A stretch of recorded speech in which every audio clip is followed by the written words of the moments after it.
Zdravo, djeco! Idemo letjeti od cvijeta do cvijeta s malom pčelom i učiti boje.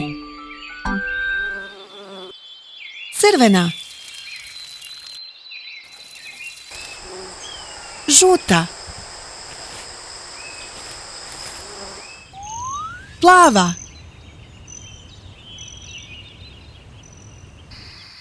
zelena,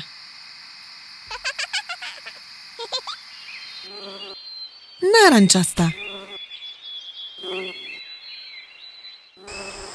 ljubičasta, bijela,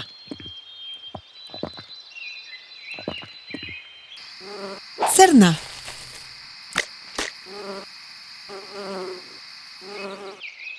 roza,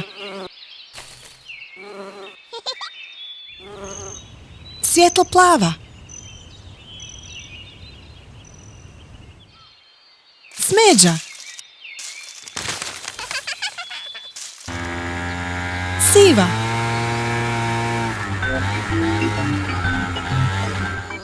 sada kada smo naučili sve boje, idemo ih ponoviti. Crvena, žuta, plava, zelena, narančasta, ljubičasta, bijela, crna, roza, svjetlo plava, smeđa,